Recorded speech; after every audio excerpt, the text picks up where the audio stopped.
사랑하는 영락교회 지체들에게 주 안에서 평화 인사를 전합니다. 오늘은 2003년 7월 4일 화요일입니다. 오늘의 묵상 본문은 역대하 32장 1절로 33절까지의 말씀입니다. 오늘 본문 말씀 32장 1절부터의 말씀은 이렇게 시작합니다. 이 모든 충성된 일을 한 후에 아스루 왕 사네립이 유다에 들어와서 견고한 성읍들을 향하여 진을 치고 쳐서 점령하고자 한지라. 이 히스기야 시대 또 이제 유다의 역사에서 최대의 시련이 되고 시험이 되는 아수르의 이제 침략이 시작되는 것입니다. 근데 이 모든 충성된 일을 한 후에라는 건 앞에 31장 32장에 나왔던 31장 30장에 나왔던 성전의 회복과 또 절기의 회복을 의미하는 것이죠.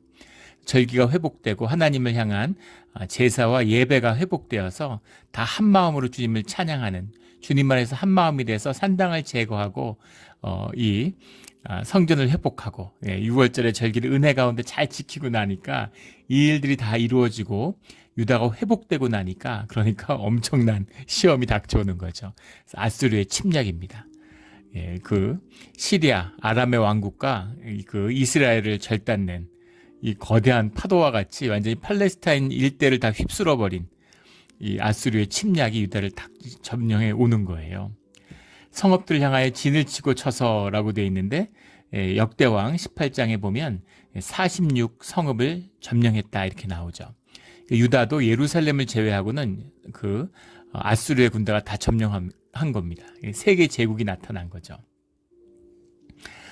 우리 32장 히스기야의 사건은 우리 열왕기 하에도 18장, 19장 이런 데 잘 나와 있지만 이제 그것보다 이사야서 그 36장, 37장 이런 데 잘 나와 있죠. 아주 극적인 그 신앙의 우리 사건 중에 이적의 역사 중에서 가장 큰 아주 극적인 사건, 사네립의 18만 5천의 군대가 예루살렘 앞에서 전멸하는 그런 정말 기적 중의 기적, 놀라운 기적을 만나게 되는 사건이죠. 믿음의 놀라운 역사, 그것을 준비하기 위해서 주님이 그 믿음을 준비시켰다라는 겁니다. 물론 또 유다를 시험하기 위해서 아수르를 일으켰느냐 그런 건 아니죠. 주님이 우리 계시록에서 보는 것처럼 주님이 이루어 가시는 구속사에서 주님이 역사하시는 역사의 섭리가 있는 겁니다. 그 섭리를 이루어 가시는 거지만 그 섭리 가운데 있는 것이지만 그럼에도 불구하고 그 중심 가운데에서는 주님의 구속사, 주님의 백성들, 이스라엘의 역사가 그 중심에 있다라는 것을 부인할 수 없겠죠. 그래서 그 믿음의 중대한 시련이다. 이것을 이겨내고 믿음의 사람들이 남은 자로서 살아남게 하기 위해서 주님이 성전을 회복시키고 예배를 회복시키셨다. 이렇게 볼 수 있겠죠. 저희도 마찬가지잖아요. 주님이 늘 큰 시험을 이겨낼 수 있도록 그것을 감당할 수 있는 믿음을 먼저 우리에게 허락해 주시는 거죠. 2018년 그 겨울이 될 때 무슨 그 한국에서 방문하는 목사님 또 우리 그때 여기 우리 영성 프로그램 이런 거 했었죠. 기억하시는 분도 있을 거예요. 그때 오셨던 분들 뭐 이렇게 저렇게 계속해서 주님이 반복해서 금식의 말씀을 주셨습니다. 근데 저는 먹는 거 좋아하고 금식 좋아하지 않죠. 예. 그런데 금식에 관한 말씀을 주셔가지고 참 어떻게든 피하고 싶었지만 부인할 수 없는 주님의 뜻이라는 걸 확인하고 2019년도 1월 1일부터 우리 40일 동안 40일 금식 작정 기도를 했습니다. 우리 교회에 그때 한 10대분, 근데 20분은 좀 못 되는 분들이 함께 금식을 하셨죠. 예. 근데 저는 이제 그때 뭐 한 끼 금식한 분도 있고 두 끼 한 분도 있고 그랬는데 저는 이제 세 끼 금식을 했어요. 근데 처음엔 엄두가 나지 않았습니다. 제가 20일 금식은 2번 정도 해봤는데 40일 금식은 처음 해봤습니다. 그리고 또 하나 두려움은 금식만 하면 인생이 뒤집혔어요. 인생의 가장 큰 사건들을 다 금식 이후에 경험했습니다. 금식을 하면 신학교에 가게 되고 이런 식으로 완전히 인생의 그 판이 뒤집히는 그런 사건들을 경험했기 때문에 금식의 말씀을 주니까 두려움이 있었습니다. 그래도 주님의 이제 그 충성하는 마음으로 금식을 했죠. 근데 주님이 주시는 마음이고 주님이 인도해 주시는 거라는 건 정말 40일을 할 수 있을까 상상이 안 됐는데 정말 뭐 교회 사역 다 하면서 그 40일을 다 감당을 했습니다. 실제로는 뭐 40일을 작정했지만 첫날부터 갑자기 금식을 하면 금식을 못하죠. 그 준비하는 기간 끝나고도 바로 음식을 먹을 수 있는 게 아니니까 실제로는 한 50일 정도 이제 금식을 했던 것 같아요. 예, 그리고 나서 무슨 역사가 있을까? 주님이 어떤 인도하심이 있을까? 그랬는데 코로나가 닥쳤죠. 교회가 봉쇄되고 1년 동안 예배를 못 드렸습니다. 지금 지나보면 1년이 뭐 길다면 길고 짧다면 짧은 시간일 수 있겠는데 그때는 뭐 3년 간다, 5년 간다, 뭐 영원히 못 모인다, 막 이런 얘기들이 있을 때예요. 근데 우리 교회가 많은 그 분쟁과 갈등 속에 있었고 예전에 그 교회 뿌리도 약한데 교회가 온전히 하나 되지 못하고 예배가 완전히 회복되지 못했는데 과연 이 시련을 이길 수 있을까? 근데 사실 지나고 보니까 그 금식이 없었으면 정말 그 시간을 아마 견디지 못했을 것 같습니다. 주님이 주시는 확고한 믿음이 있었기 때문에 믿음으로 그 시기를 이겨낼 수 있었던 것이죠. 정말 하루하루가 참 마음이 쉽지 않은 그런 때였어요. 근데 주님이 주셨던 마음은 그것이 교회를 향한 축복이고 교회가 거듭나는 때가 될 거라고 하는 남은 자의 역사를 시작하신다고 하는 그런 믿음이었습니다. 근데 지나고 나니까 진짜 맞구나. 이것이 교회의 복이었구나. 눈으로 보고 현상과 조건으로 보면 시련과 어려움 같지만 사실 믿음과 영의 역사로 본다면 교회가 새롭게 되는 거듭나는 그런 시간이었다는 것이죠. 그래서 보이는 것과 보이지 않는 것의 역사는 늘 다른 것입니다.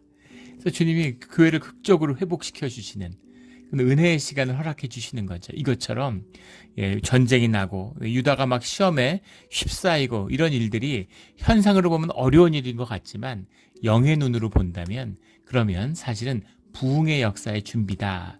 이렇게 볼 수 있겠죠. 한국도 마찬가지죠. 6.25가 없었으면 6.25라는 게 정말 참혹한 시련이죠. 그게 뭐 좋다는 의미는 아닙니다. 정말 비극이고 1000만 이상 가족이 나온 정말 비참한 역사죠. 그러나 보이지 않는 눈으로 본다면 6.25가 있었기 때문에 이 한반도의 남부 지역, 우리 남한이 대한민국이 복음화된 것입니다. 그리고 6.25가 있었기 때문에 이 뿌리 깊은 그런 공산화, 좌익의 뿌리를 뽑을 수 있었던 것이죠. 또 6.25가 있었기 때문에 봉건제의 뿌리 깊은 악습들, 지주와 신분제와 이것을 한국에서 뿌리 뽑을 수 있었고 일제시대의 잔재, 그 노예의 근성도 뿌리 뽑을 수 있었죠. 그래서 그것이 또 긴 구속의 역사에서 보면 물론 다른 주님의 더 큰 다른 방식의 은혜를 주실 수도 있었겠지만 주님은 우리에게 큰 시련이고 아픔이었지만 그 아픔과 시련으로 끝나는 것이 아니라 그것이 대반전의 그 축복의 역사의 시작이 될 수 있었다라는 겁니다. 모든 것이 다 그렇죠. 모든 것이 그렇습니다. 우리 삶 가운데 늘 이런 신앙의 반전, 그런 밭에 숨겨진 보물 같은 거죠. 모든 것을 팔아서 그 숨겨진 보물을 찾는 그런 우리의 신앙의 자리가 되기를 주의 이름으로 축원합니다. 굉장히 이제 큰 사건이죠. 역대기와 열왕기와 그리고 이사야서에 기록된 이런 믿음의 큰 승리입니다. 그것이 히스기야 때 이제 이루어졌다라는 거죠. 3절에 보면 그의 방백들과 용사들과 더불어 의논하고 성 밖의 모든 물 근원을 막고자 하며 그들이 돕더라. 주님 안에 하나 되어 있으니까 주님의 뜻을 확인하고 나눌수록 주님의 뜻이 더 분명해지고 은혜가 더해지는 것입니다. 그래서 그런 히스기야 왕 때 이런 하나된 모습을 볼 수 있죠. 물의 근원을 막고자 했다라는 것은 이제 예루살렘 성 밖에 있었던 기혼 샘물을 성 안에 끌어들인 것이 이것이 우리가 잘 아는 이제 실로암의 샘물이죠. 지하로 끌어들여서 이 물을 예루살렘 안으로 이제 들어오게 했는데 이것이 이제 고고학적인 발굴을 통해서 이루어졌죠. 기온샘이라는 건 예루살렘 남동쪽에 있는 그 정면으로 보면 이제 남서쪽이 되겠죠. 그 예루살렘에서 보면 남동쪽에 있는 성 밖에 있는 그곳에 있는 샘물인데 그 샘물을 이제 지하수로 끌어들여 가지고 예루살렘 안에서 끌어올리게 된 것이라고 합니다. 이 이제 예루살렘 지역은 지중해성 기후고 연간 강수량이 한 500mm밖에 안 된다고 그래요. 물이 귀한 곳이죠. 그리고 이 산 위에 지어진 그런 성체 도시 같은 성곽 도시입니다. 그래서 이 주변을 포위하고 있는 군대도 물 근원이 없으면 포위하고 있기 쉽지 않고 그리고 예루살렘은 물만 있으면 식량을 비축해도 이제 습하지 않으니까 썩지 않아요. 물만 충분히 나오고 식량만 비축되어 있으면 언제까지 견딜 수 있는 그런 요새 도시죠. 그래서 상대방의 물을 못 마시게 하고 그리고 자신들의 물길을 여는 그런 기온 샘물을 끌어들이는 이거 아주 역사적인 큰 마치 그 서울로 하면 팔당댐을 지은 것 같은 그런 근본적인 그 식수원을 해결했다 이렇게 볼 수 있겠습니다. 이걸 뚫기 위해서 예루살렘에 있는 그 돌산 다 돌 위에 세워져 있는데 그 돌산을 520m를 뚫었다는 거예요. 고고학적 발굴을 통해서 밝혀졌죠.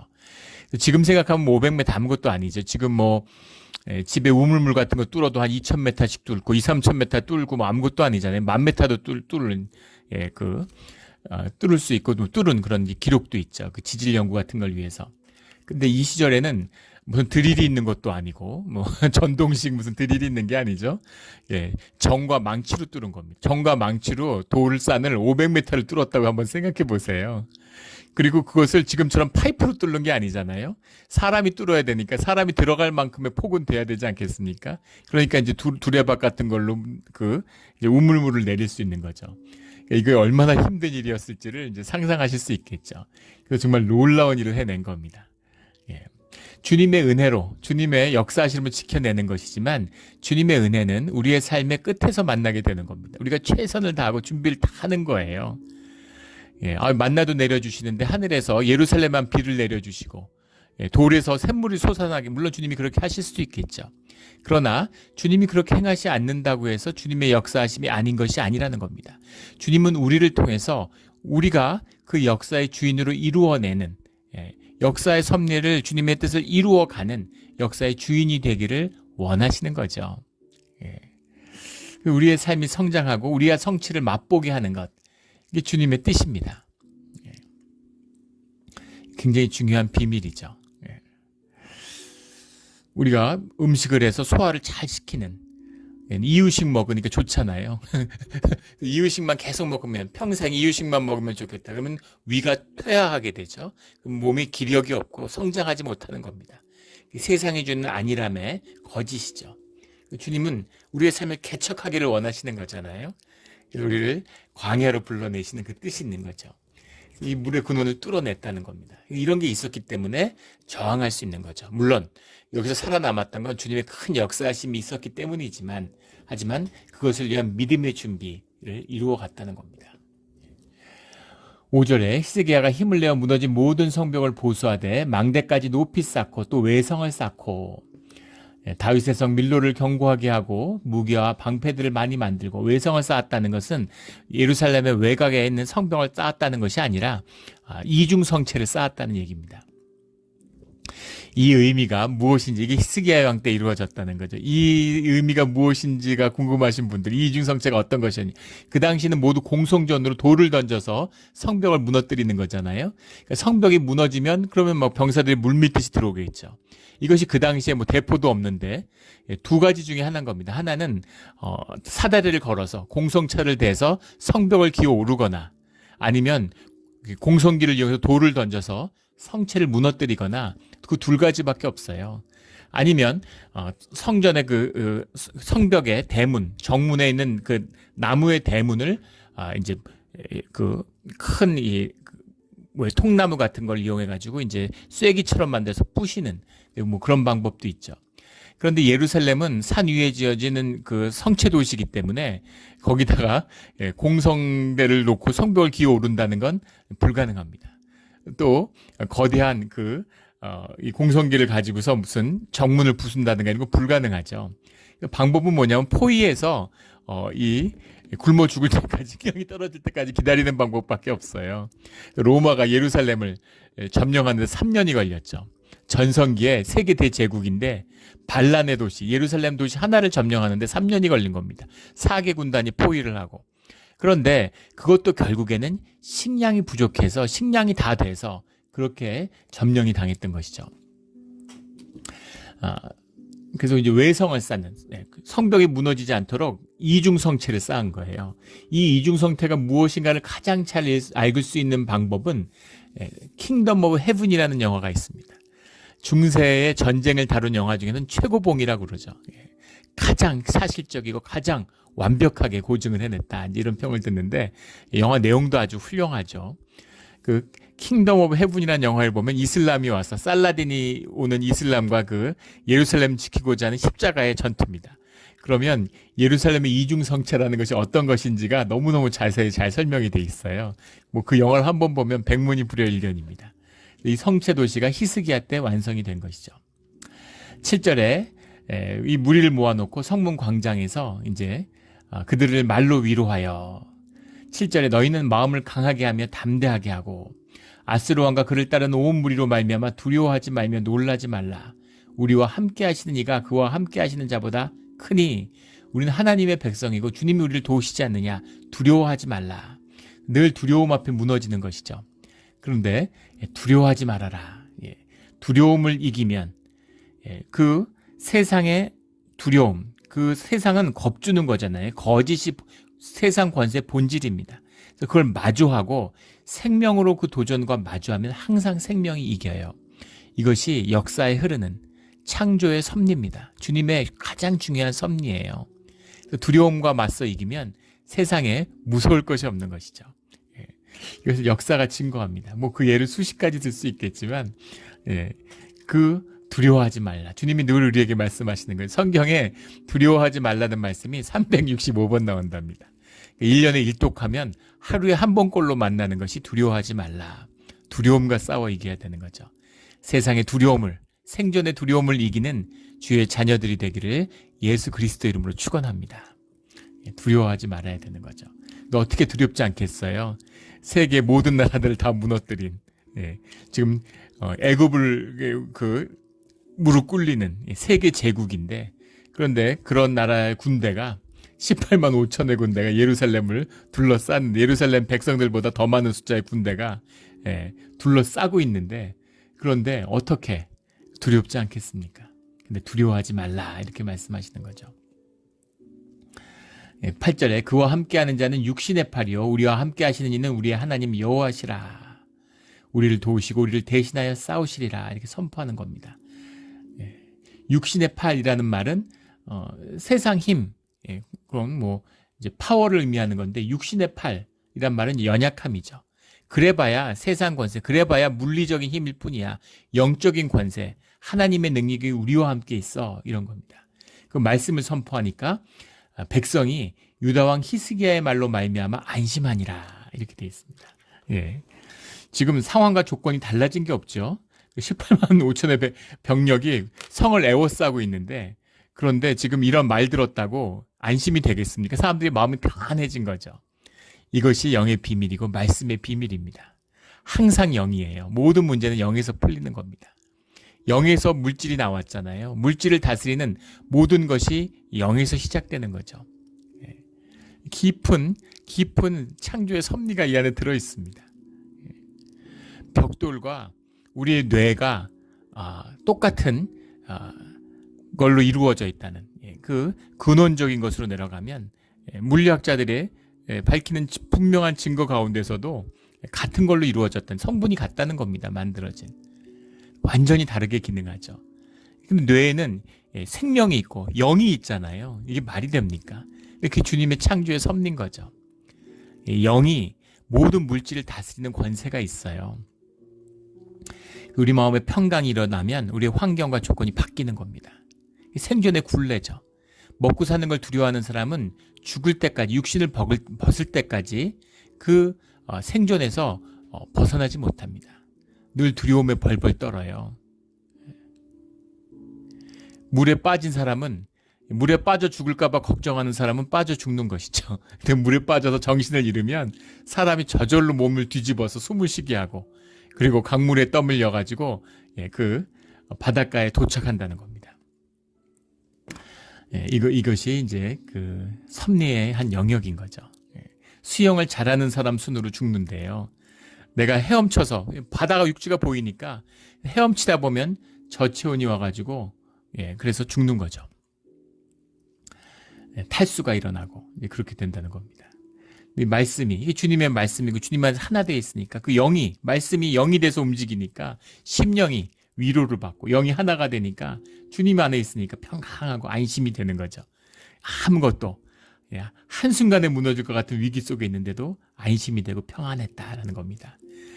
삶의 위기의 어려움 가운데 늘 안심이 되고 평강을 누리는 우리 모두가 되기를 주의 이름으로 축원합니다. 9절에 그 후에 아스루 왕 사네립이 그의 온 군대를 거느리고 라기스를 치며 그의 신하들을 예루살렘에 보내 유다 왕 히스기야와 예루살렘에 있는 유다 무리에게 말하여 이르기를. 사네립이 이른 것은 아니고 사네립은 라기스에도 진을 치고 있고, 그리고 그 신하들, 우리 열왕기 하에 나오는 18장에 나오는 랍사게, 랍사리스, 이런 다르단인가요? 이런 이제 신하들을 보내는 거죠. 랍사게가 이제 대표하는 신하로 와서 시종장인데 와서 이야기를 하는 겁니다. 위협을 하는 거죠.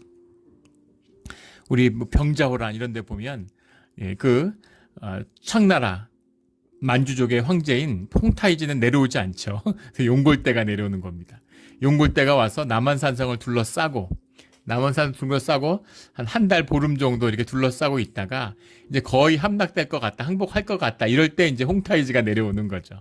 처음부터 가서 다른 곳에 군대들이 가 있고 전선을 방면 전체를 이제 다스려야 되니까 훨씬 후방에 머물러 있는 거죠. 상황을 쭉 보면서.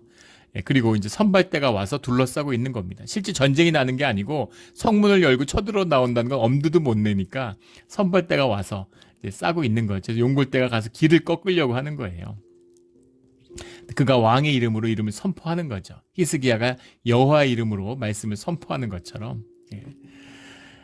11절에 히스기야가 너희를 깨어 이르기를 우리 하나님 여호와께서 우리를 아수르 왕의 손에서 건져내 주시리라 하거니와 이 어찌 너희를 주림과 목마름으로 죽게 함이 아니냐.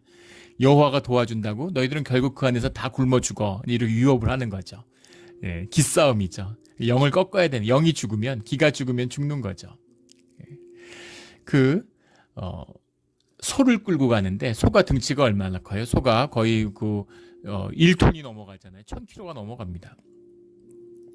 근데 소가 끌고 가는데 호랑이를 만나면 주인이 버티고 서 있으면 소가 호랑이를 쫓는다는 거 아니에요. 우리 동물의 왕국 이런 거 보면은 물소 사냥하다가 소가 사자 이런 게 자주 죽죠. 소가 힘이 세니까. 그런데 주인이 도망을 가버리면 소가 잡혀 먹히는 거예요. 근데 신기한 건 소가 저항을 못하고 가만히 있습니다. 그러면은 사자가 와서 호랑이가 와서 희롱하듯이 잡아먹어요. 어떻게 저렇게 꼼짝 못할까? 근데 소가 화가 나가지고 뿔을 앞세우고 막 들이받으면 다 도망가 버리죠. 그런 거죠. 기가 꺾이면 꼼짝 못하는 거죠. 기를 꺾는 겁니다. 와서. 근데 이게 영적인 사건이죠. 이 히스기야와 이 예루살렘이 뭘 믿고 이렇게 덤비나 우리한테. 그게 본질이 무엇인지를 알고 있고 척후가 제대로 돼 있다. 정보 탐색이 다 돼 있다는 거죠.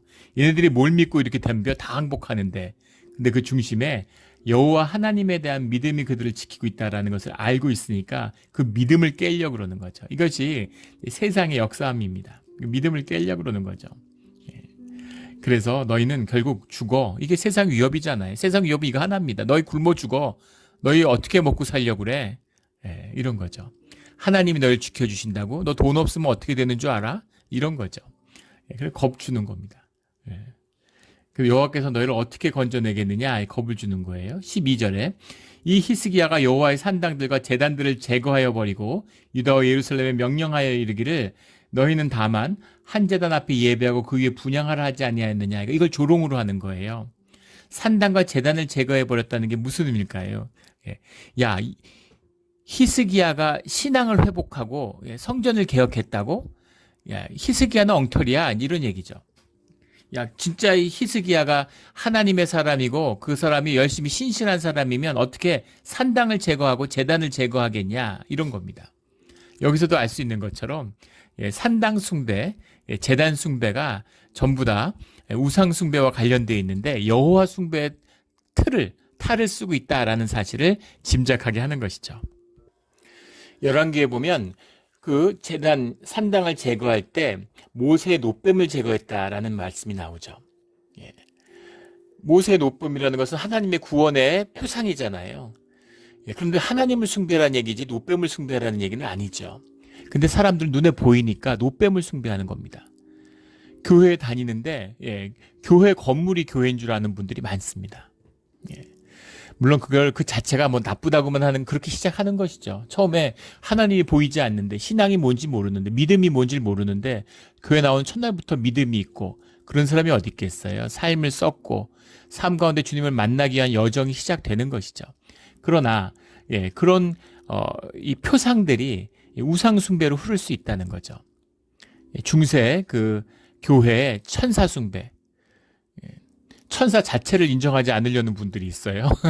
교회 안에 천사 얘기가 성경에 수도 없이 나오는데 천사가 있겠습니까 없겠습니까? 당연히 있죠. 그런데 하도 중세 그 성당에서 천사 숭배가 그 아주 극성을 부리니까 그러니까 천사 자체를 그냥 거부하고 터부시하는 이렇게 되는 겁니다. 반작용이죠. 그런 것처럼. 그런데 종교개혁 때 막 그 성전 안에 또 온갖 장식들을 다 없앴잖아요. 다 없애고 교회가 그냥 아무것도 없는 완전히 미니멀리즘으로 십자가 하나 빼놓고 다 없애버렸죠.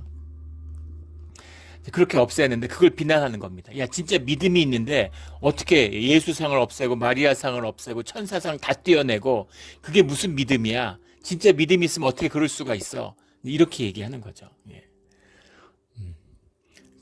마치 사도 바울이 받았던 핍박처럼 야, 진짜 믿음이 있는데 할례를 거부해? 할례를 거부한 게 아니죠. 육신의 할례가 중요한 게 아니라 마음의 할례가 중요하다는 겁니다.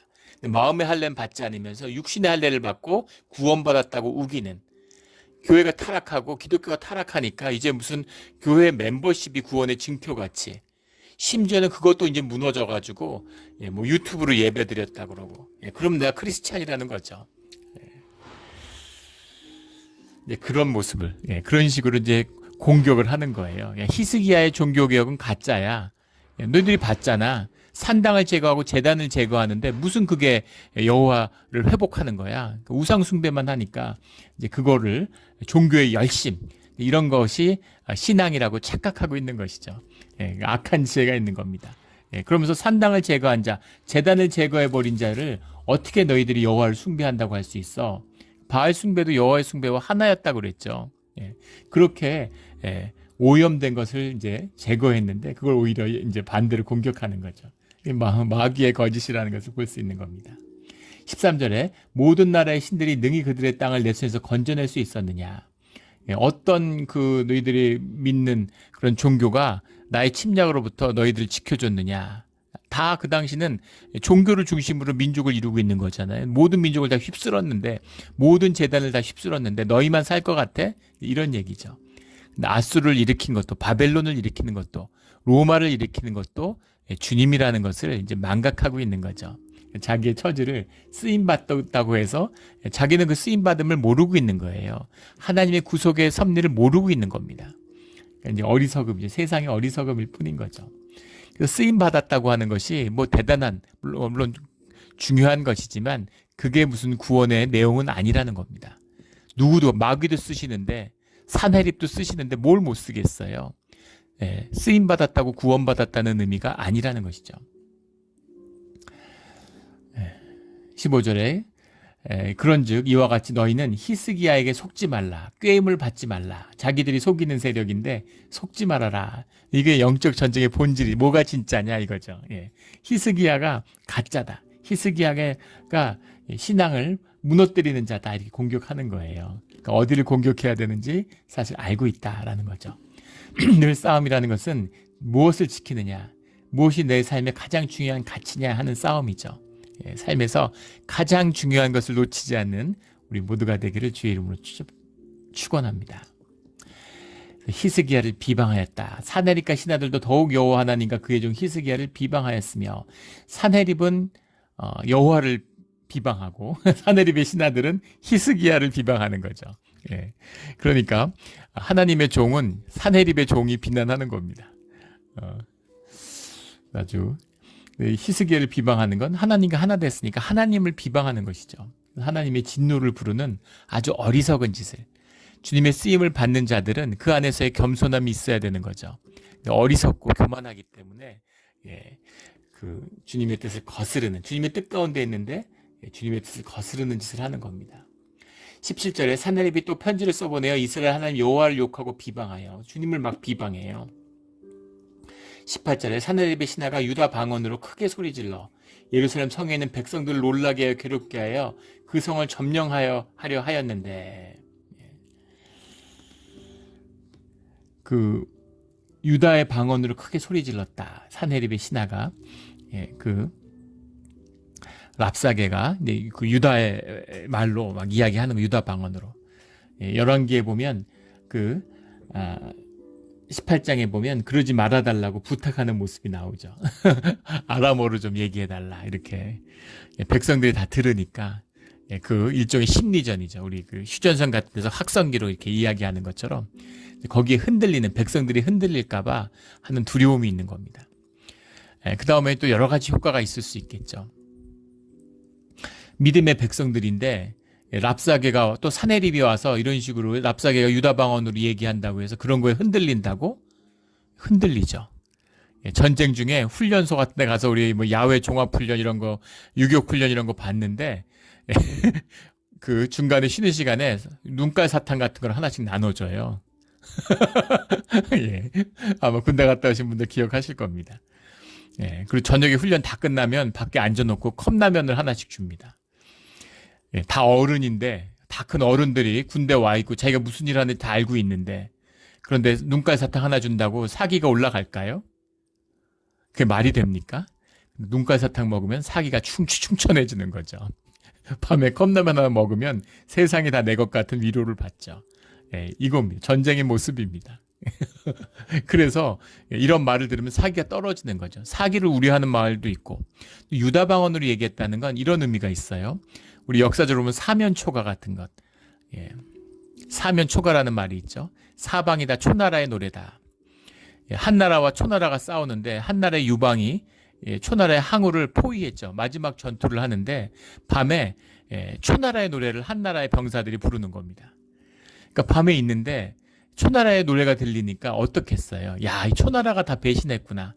초나라 사람들 전부 다 유방한테 가서 붙었구나. 얼마나 의기소침해지겠습니까? 마음이 착잡한 것이죠. 그런 전략적인 게 있는 거죠.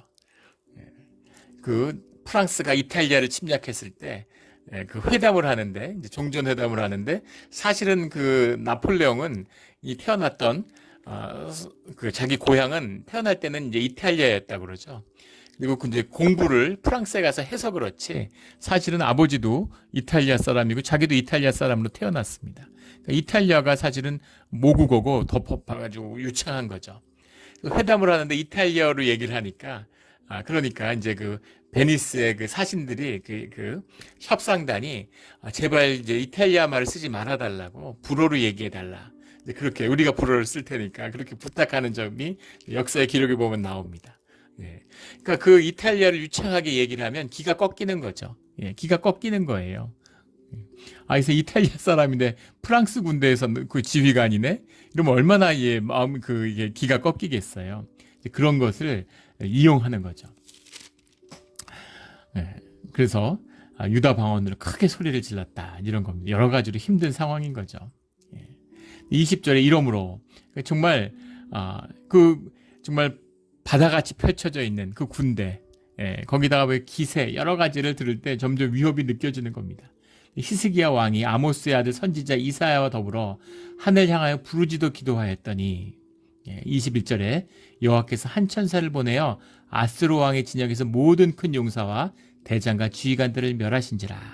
짧게 21절에 나와 있는데 우리 이사야서에 뭐 자세히 나와 있죠. 그 18만 5천의 군대를 하룻밤 만에 전부 다 쓸어버리셨습니다. 이게 이제 아수르의 역사, 이 소아시아 역사에서 가장 큰 사건이죠. 왜 산헤립이 한순간에 멸망했을까? 한순간에 소멸했을까? 역사의 미스테리입니다.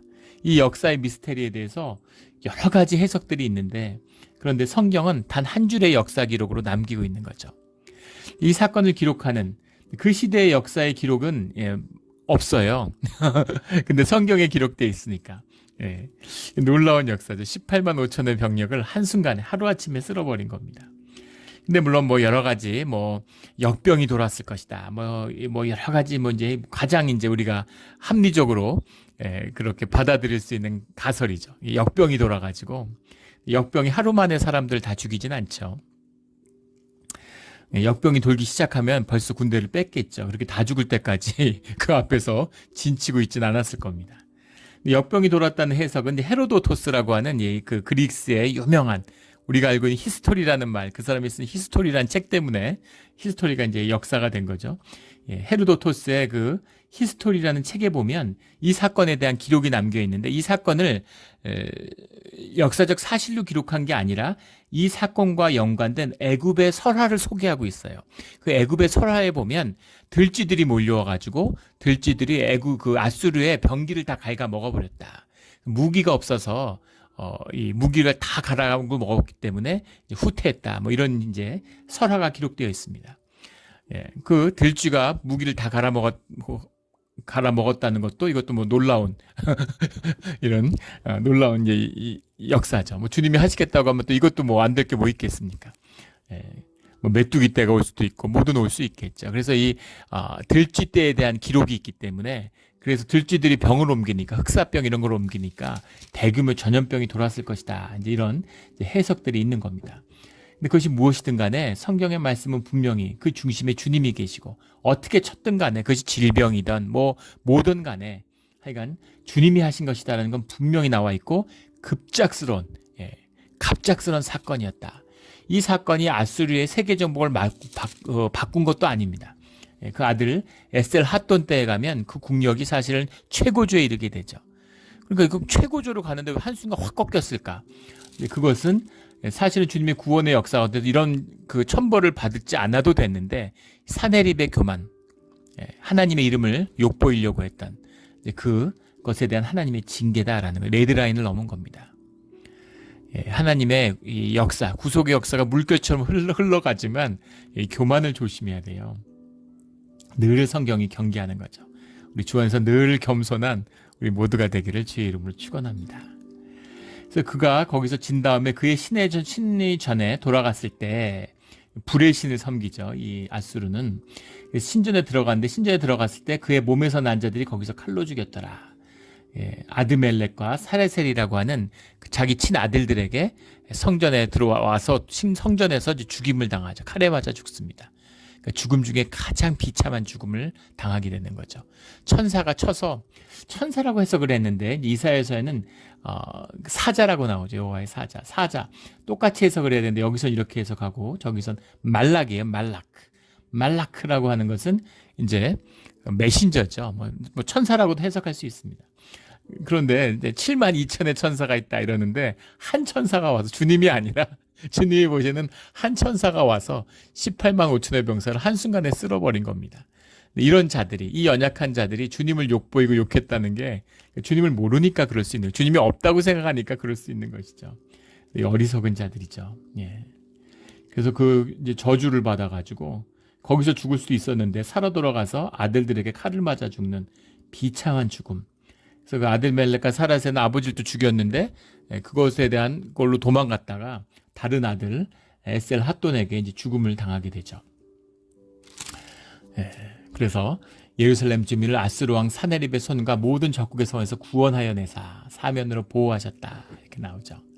23절에 히스기야가 모든 나라의 눈에 존귀하게 되었더라. 그러니까 아수르의 침략을 꺾었으니까 사네립을 꺾었으니까 뭐 히스기야의 그 명성이 정말 뭐 만방에 퍼져 나갔겠죠. 그러니까 사람들이 보물을 유다 왕 히스기야에게 드렸다. 그러니까 히스기야 때문에 우리가 살았네. 그러니까 또 예루살렘하고 잘 지내야 되는구나 이러고 이제 곡물들을 갖다 바쳤다는 겁니다. 그래서 그 아하스 왕 또 완전히 무너져 내려서 세계에서 가장 비참한 팔레스타인에서 그 유다가 완전히 회복되어서 그 다윗과 솔로몬의 시대에 비견되는 그런 부유함을 이뤘다라는 게 히스기야의 부와 영광에 대한 것이 27절부터 31절까지 나오는 아주 막대한 부를 쌓았다는 겁니다. 그래서 그 축복이 임한 것이죠. 주님이 다 베풀어 주시는 거잖아요. 그런데 짧게 나오는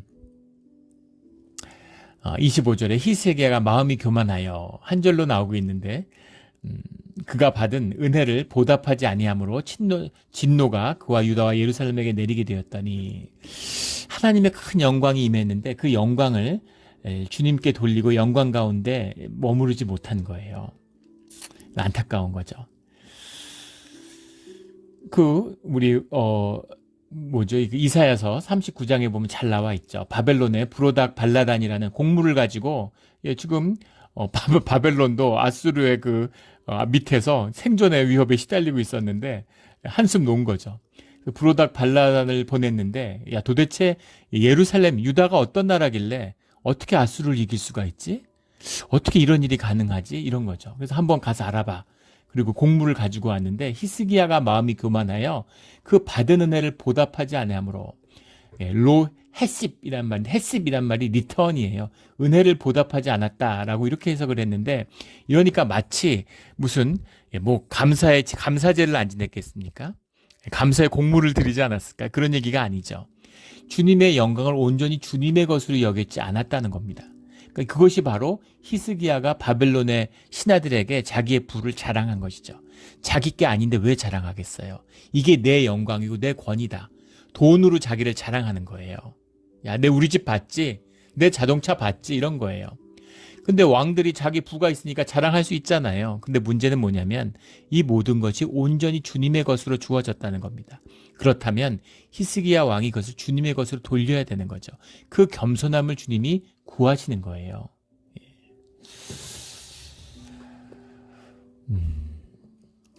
31절에 나오는 하나님이 히스기야를 떠나시고 그의 심중에 있는 것을 다 알고자 하사 시험하셨더라. 근데 그 시험을 히스기야가 넘어가지 못했다는 겁니다. 결국 그 진노가 그거 한번 자랑했다고 이것이 예루살렘이 결국 바벨론에게 멸망하는 이유가 되었죠. 이거 한번 자랑했다고 바벨론은 예루살렘의 힘은 뭘 받겠어? 여호와를 받겠습니까? 예루살렘 힘은 돈에 있구나. 이렇게 부가 많았구나. 이렇게 금이 많고 금은보화가 많으니 그러니까 이길 수 있었던 거야. 사내립의 군사력에 맞설 수 있었던 거야. 그러니까 바벨론은 반드시 예루살렘을 침략해서 이걸 약탈해야 되겠구나 하고 결심하게 됐겠죠. 근데 그런 현상적인 차원의 무슨 문제가 아니라 중요한 그 중심은 뭐였냐면 주님이 주신 것을 주님의 것으로 돌리지 못한 그 교만 때문에 결국 망하게 된다. 늘 교만이죠. 늘 교만입니다. 지극한 21절에 히스기야의 부와 영광이 지극한지라. 이 30절에 히스기야가 그 모든 일에 형통하였더라. 근데 그것을 지키지 못했던 여호와의 진노가 히스기야의 생전에는 그들에게 내리지 아니하니라. 살아색을 누렸지만 안타까운 것이죠. 가슴 아픈 가장 절체절명의 위기에 가장 은혜가 있을 때 가장 큰 시험을 당하고 가장 큰 시험을 당할 때 그걸 믿음으로 이겨야 되는 놀라운 이적의 은혜를 맛보고 놀라운 은혜를 맛봤을 때 교만으로 또다시 하나님을 잃어버리는 항상 참 이 주님의 이 섭리라는 것은 놀라운 것입니다. 우리 좋은 시절에 주님께 감사하고 어려울 때 주님에게만 의지하는 우리의 믿음의 자리가 되기를 겸손을 놓치지 않는 우리의 믿음이 되기를 주의 이름으로 축원합니다.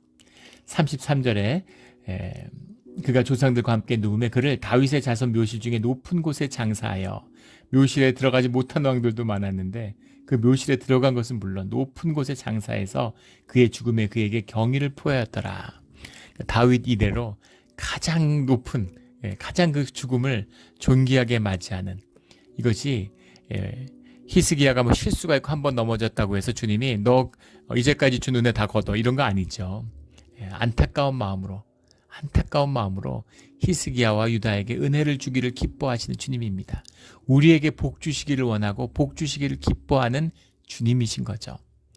이 은혜의 주님을 아버지로 모신 십자가의 은혜로 모신 그 은혜가 우리 가운데 끊어지지 않기를 예수 그리스도 이름으로 축원합니다. 아멘. 기도드리겠습니다. 하나님 아버지 감사합니다. 오늘 가슴이 떨리는 놀라운 하늘을 향한 놀라운 승리의 말씀을 접하게 해주시니 감사합니다.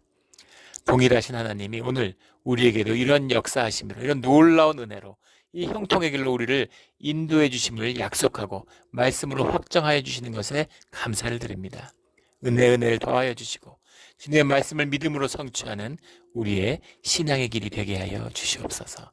감사하며 예수 그리스도의 이름으로 기도드렸습니다. 아멘.